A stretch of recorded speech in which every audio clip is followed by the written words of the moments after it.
네, 내년 4월 보궐선거는 미니 대선으로 불리고 있습니다.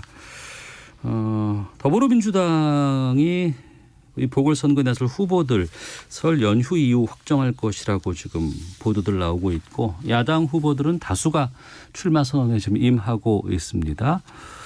여권 후보 중에 최초로 출마 선언하신 분이죠. 더불어민주당 우상호 의원과 함께 말씀 나눠보겠습니다.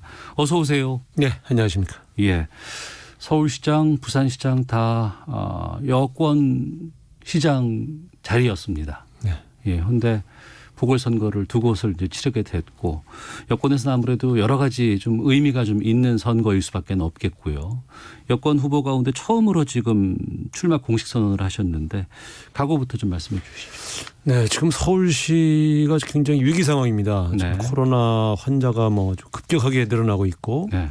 경제도 아주 안 좋아지고 있죠. 그런데 막상 사령관이 지금 부재하고 있지 않습니까? 이런 위기를 좀 조기에 해결하고 정상화할 수 있는 그런 사람이 필요하다. 그러려면 아무래도 위기 때 강한 해결사 역할을 많이 했던 저 우상호 같은 사람이 네. 시장을 해야 되지 않겠느냐 하는 생각으로 출마를 선언했습니다. 위기 때 해결사를 많이 하셨어요? 저는 주로 이렇게 평안할 땐 저 사람들이 안 찾다가 박근혜 대통령 탄핵이라든가 예. 또 6월 민주화 항쟁이라든가 이렇게 좀 중요한 시기에 네. 주로 제 역할이 부여되는 것 같아요. 제가 예. 제 인생에서 보면 큰 도전으로 보면 이게 세 번째 도전인데요. 저는 지금 굉장히 국가적으로도 또 서울시를 보더라도 위험하다. 네. 이게 장기화되면 안 된다. 이런 두려움이 좀 있습니다. 네. 안철수 국민의당 대표가 서울시장 선거 이제 야권 단일 후보로 나서겠다라고 어제 공식 선언을 했어요. 이건 어떻게 보셨어요? 저는 좀 깜짝 놀랐습니다. 왜냐하면 예. 이제 12월 2일 그러니까 불과 20일이 안 됐죠. 그때 기자들이 물어봤을 때 약간 화까지는 안 냈지만 단호하게 네. 자기는 서울시장 안 나가고 대통령으로 출마하겠다는 의사를 아주 강하게 비추셨죠. 네. 그러다가 무슨 연유인지 지금 18일 만에 출마 선언을 하셔서 저는 그런 생각이 들었습니다. 이렇게 말을 이렇게 쉽게 바꿔도 되는 건가. 그럴 땐 보통 이제 죄송하다고 내가 원래 대통령 나가려고 했는데 네. 죄송합니다. 이렇게 도리 없이 불가피하게 결정했습니다. 보통 이렇게 접근하는데 그런 말씀 없이 그냥 바로 말씀을 하셔서 네. 서울시장이라는 자리가 저는 한 3년 고민하고 준비하고 이렇게 본 건데요. 그렇게 20일 만에 생각 바꾸면 이렇게 달랑할 수 있는 그런 자리라고 생각하신 것인지 네. 네. 너무 좀 가볍게 보였다. 그런 점에서 저는 서울 시민들이 이렇게 반가워할 것 같지 않은 결단 아닌가 네. 그런 생각 좀 들었고요. 네. 두 번째 본인을 야권 단일 후보라고 지칭을 하셔서 예. 저희도 단일 후보 이런 거 여러 번 해봤습니다만 보통 상대방을 존중해야죠. 단일화 대상들을. 그런 면에서 본다면 국민의힘 후보들이 여러 계신데 본인을 야권 단일 후보로 지칭하신 걸 보고 저렇게 하면 저건 예의가 아니지. 대상자들이 예를 들면 나경원 전 의원이라든가 이런 분들 계신데 저렇게 말씀하셔도 되나 해서 좀 죄송스러운 편이지만 좀 오만해 보였다. 네. 좀 무례하다. 이런 느낌이 좀 들었죠. 국민의힘에서는 서울시장 출마 선언한 후보가 상당수 되거든요. 지금 한 6명 되죠. 예. 네. 단일화 가능성은 어떻게 보십니까? 국민의힘 후보와 원샷 경선하는 방법이 있고요. 예. 국민의힘 후보가 결정된 다음에 이제 2단계 경선 방식으로 하는 방안이 있겠죠. 네네. 그런데 저도 예전에 단일화 추진을 여러 번 해봤습니다만 가장 어려운 게 이 단일화 게임입니다. 왜냐하면 경우에 따라서는 국민의힘이 후보를 안 내야 되는 상황이 오지 않습니까? 네.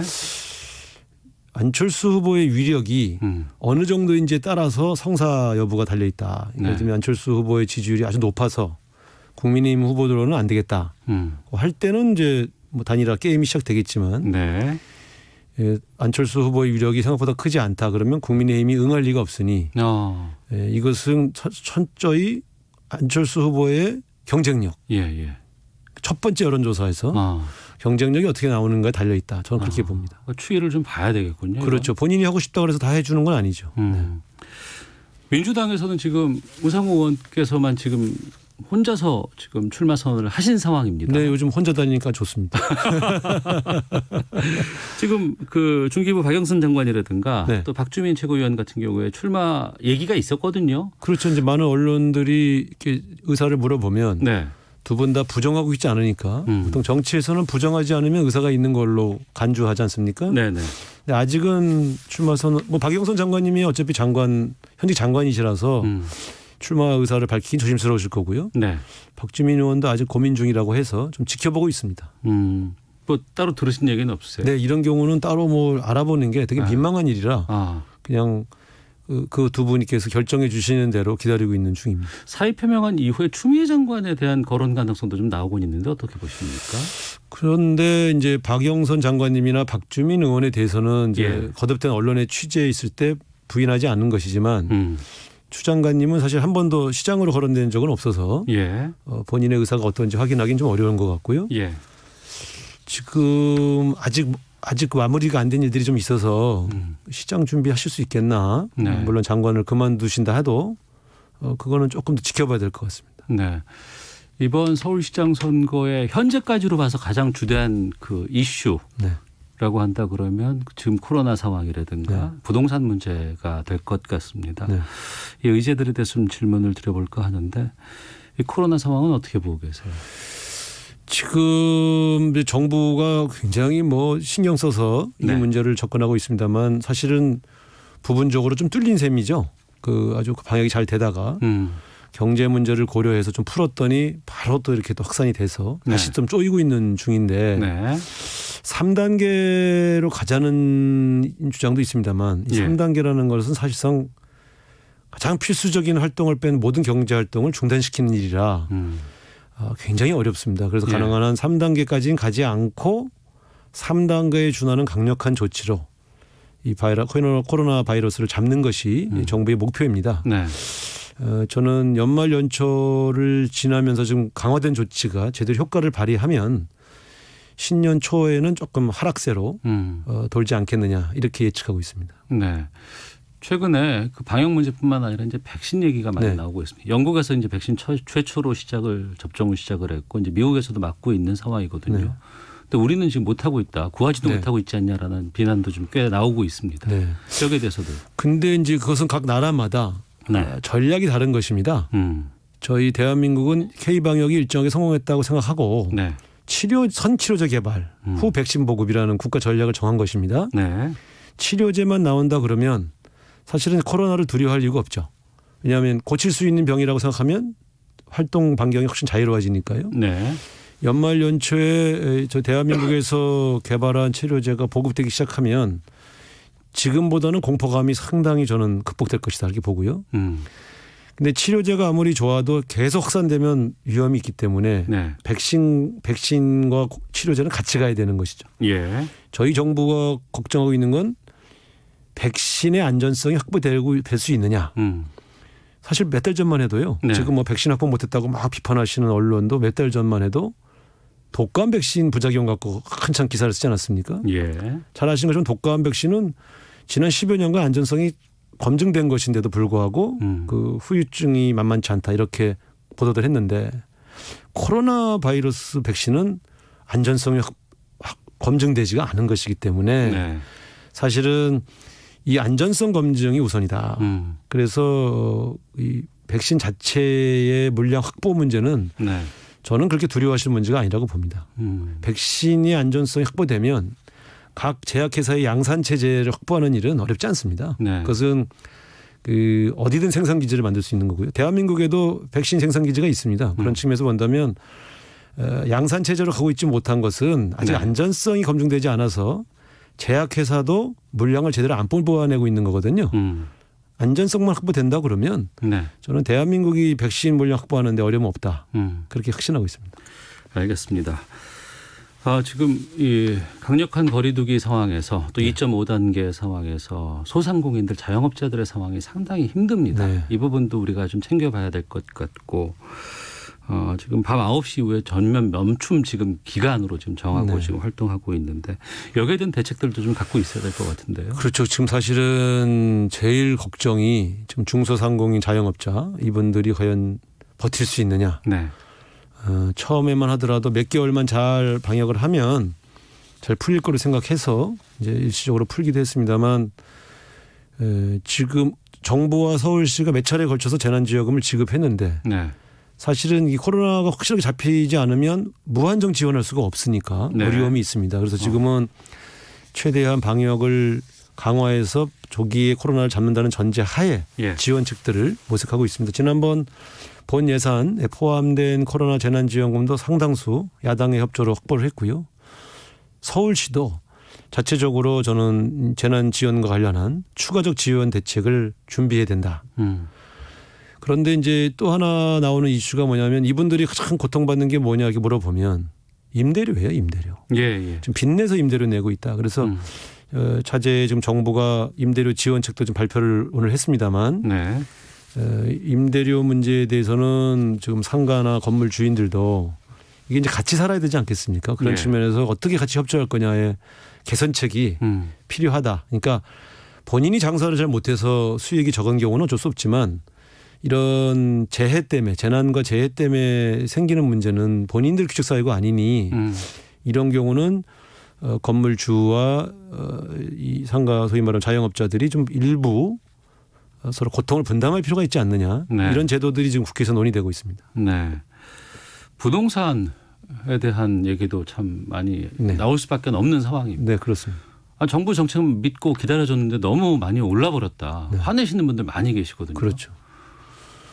죄송하죠. 사실은 정부를 믿고 예. 기다려왔던 서민들은 좀 상실감도 있고 그래도 문재인 정부는 해낼 줄 알았는데 이런 아마 아쉬움들이 있을 겁니다. 그런데 네. 이 정책이라는 것이 여기에서 효과를 발휘하면 저기서 터지고 그래서 그거를 거기를 또 이렇게 좀 옥죄면 딴 데로 이렇게 튀는 이런 현상들이 계속 반복되다 보니 네. 굉장히 정책적인 수단들이 어려운 건 사실입니다. 저는 결국은 공공주택의 보급을 늘리는 방법으로 네. 해결할 수밖에 없는 게 아닌가. 네. 외국의 부동산 가격이 안정되어 있는 선진 도시들을 쭉 데이터를 내보면 공공주택의 비율이 높을수록 부동산 가격이 안정됩니다. 그럴 수밖에 없지 않겠습니까? 가령 네. 오스트리아 빈 같은 경우는 공공주택 비율이 40%라 네. 나머지 60%에서 가격이 급등하고 해도 주거 취약계층들 국민의 시민의 40% 정도는 공공주택에 사니까 당연히 가격이 안 뛰죠. 그런 형태를 보면 우리 서울은 지금 8% 미만입니다. 네. 굉장히 적습니다. 세계적으로 이 정도 도시가 공공주택 비율이 이렇게 낮은 도시가 거의 없습니다. 그런 측면에서 본다면 지금이라도 공공주택을 공급하는 네. 정책을 시급히 추진할 때다 생각해서 제가 16만 호 공공주택 공급 공약을 내걸었습니다. 야권에서는 재건축 이거 풀어야 된다. 공급을 늘려야 되는데 민간 쪽에 네. 이 공약들 많이 나오고 있거든요. 그건 어떻게 보세요? 근데 이제 그분들이 이론적으로는 그렇게 보여요. 네. 근데 사실 지난 15년간 이명박 서울시장 때 오세훈 시장 때 뭐 뉴타운이다 뭐다 해서 그렇게 풀었는데도요. 15년간 공급한 일반 분양주택의 숫자가 약 한 12만 호 가깝게 됩니다. 네. 그러니까 1년에 12,000호 정도밖에 공급이 안 됐죠. 그러니까 제가 볼 때는 그것도 하긴 해야 되지만 네. 15년 동안 1년에 10,000호 정도를 공급하는 방식으로 과연 공급 문제가 해결될 수 있느냐. 오히려 지금 제가 제기한 것처럼 16만 호의 공공주택 보급이 훨씬 더 다량의 네. 더나 공공성 있는 주택 보급이 아니겠느냐. 그래서 저는 민간 공급 대 공급이라고 하는 측면에서 보면 공공주택 공급이 훨씬 더 효율적이고 훨씬 더 대량의 그리고 시장 논리에 적용되지 않는 영역의 새로운 섹터를 만드는 것이기 때문에 훨씬 더 효과적이다. 네. 저는 그렇게 생각합니다. 알겠습니다. 문자로 질문 주시는 분들이 많은데 네. 두 건만 좀 질문 답해 주시면 좋겠습니다.